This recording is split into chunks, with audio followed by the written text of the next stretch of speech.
Saffron green. IQ city হসপিটালের পাশেই অবস্থিত একটা ছোট্টখাট্ট ক্যাফে হলো স্যাফরন গ্রিন।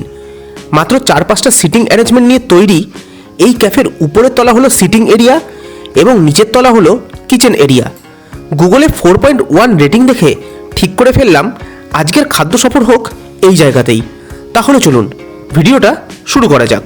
ক্যাফের ওনারের সাথে কথা বলতেই তারা আমাদের প্রোভাইড করলো এই ক্যাফের অন্যতম বেশ কিছু সুস্বাদু খাবার, যার মধ্যে স্টার্টার আইটেম হিসাবে ছিল পনির টিক্কা কাবাব, যার ফুল প্লেটে 6 পিস পনির থাকবে এবং দাম হলো 200 টাকা। চিকেন ললিপপ, যার 1 প্লেটে 6 পিস চিকেন থাকবে এবং দাম হলো 200 টাকা। পাহাড়ি কাবাব, যেখানে 1 প্লেটে 8 পিস চিকেন থাকবে এবং এর দাম হলো 220 টাকা। এছাড়া মেন কোর্সের আইটেমে ছিল মিক্সড ফ্রাইড রাইস, যার 1 প্লেটের দাম 220 টাকা। সঙ্গে সাইড ডিশ হিসাবে ছিল দেহাতি চিকেন, যেখানে 4 পিসের দাম হলো 170 টাকা। চিকেন বাটার মশলা, যেখানে 1 প্লেটে থাকবে 6 পিস চিকেন এবং এর দাম হলো 220 টাকা। সঙ্গে আমরা নিয়েছিলাম গার্লিক নান, যার 1 পিসের দাম 50 টাকা এবং বাটার নানের দাম 30 টাকা। প্রথমেই আমরা ট্রাই করলাম পনির টিক্কা কাবাব। বেশ বড় সাইজের পনিরের পিসের উপর মশলা মাখিয়ে সেটাকে কাবাব করা হয়েছিল। একটা কামড় দিয়ে বুঝলাম উপরে মশলার একটা স্বাদ থাকলেও পনিরের ভেতরে মশলা একদমই ঢোকেনি। সত্যি বলতে এই আইটেমটা আমার মোটেও ভালো লাগেনি। আমাদের পরবর্তী আইটেম ছিল চিকেন ললিপপ। বেশ বড় সাইজের চিকেনের পিস দিয়ে ললিপপ তৈরি করা হয়েছিল আর টমেটো কেচাপ দিয়ে ললিপপটা সতে করে উপর দিয়ে সুন্দরভাবে ধনেপাতা ছড়িয়ে দেওয়া হয়েছিল।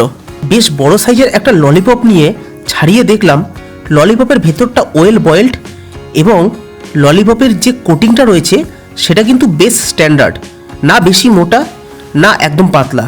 আর ললিপপটা মুখে দিয়ে দেখলাম টক মিষ্টি আর মশলাদার ফ্লেভারের ললিপপটা খেতে খারাপ লাগলো না। সঙ্গে কাঁচা ধনেপাতার গন্ধ যেন জানান দিচ্ছিল শীত চলে এসছে। এরপর আমরা ট্রাই করলাম পাহাড়ি কাবাব।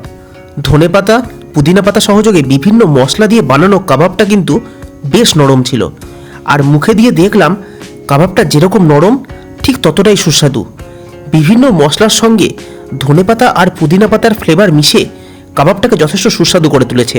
কাবাবটা একটু লেবু দিয়ে ট্রাই করে দেখলাম লেবুর টক ফ্লেভার কাবাবটার সাথে কিন্তু বেশ যাচ্ছিল।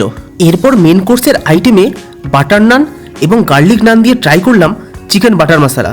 চিকেন বাটার মশলার গ্রেভিটা বেশ থকথকে এবং স্পাইসি আর ব্রেডের আইটেমগুলোর সাথে এই চিকেন বাটার মশলাটা পারফেক্টলি যাচ্ছিল। চিকেন বাটার মশলার চিকেনটা সুসেদ্ধ, বেশ সুস্বাদু আর চিকেনটার মধ্যে একটা চর্বির ভাব ছিল।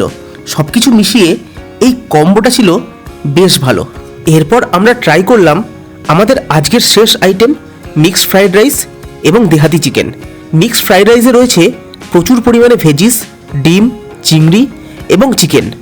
মিক্সড ফ্রাইড রাইসটা বেশ ঝালঝাল এবং যথেষ্ট সুস্বাদু। তবে ফ্রাইড রাইসে যে চিংড়িটা ছিল সেটা আমার একটু বাসি বলে মনে হয়েছিল। তবে ওইটুকুকে ইগনোর করলে ফ্রাইড রাইসের টেস্ট খারাপ ছিল না। ফ্রাইড রাইস দিয়ে খাওয়ার জন্য আমরা সাইড ডিশ হিসাবে রেখেছিলাম দেহাতি চিকেন। আমাদের ঘরে কষা মাংস যেরকম হয় কিছুটা সেরকম খেতে দেহাতি চিকেনটাও কিন্তু যথেষ্ট স্পাইসি এবং বলাই বাহুল্য সুসেদ্ধ। ক্যাফেতে খাওয়া দাওয়া করে যেটা বুঝলাম এখানে প্রত্যেকটা আইটেম যথেষ্ট স্পাইসি বানানো হয় এবং খাবার দাবার সম্পর্কে বলতে গেলে পনির কাবাবটা আমার মোটেও ভালো লাগেনি আর চিংড়ি মাছটাকে ইগনোর করলে ফ্রাইড রাইসটা খারাপ ছিল না। আর রেকমেন্ডেশনের কথা যদি আসে তাহলে এই ক্যাফের পাহাড়ি কাবাব রেকমেন্ডেবল। তাহলে আজকের ভিডিও এখানেই শেষ করছি। দেখা হচ্ছে পরের দিন অন্য কোনো এরকমই ভিডিও নিয়ে।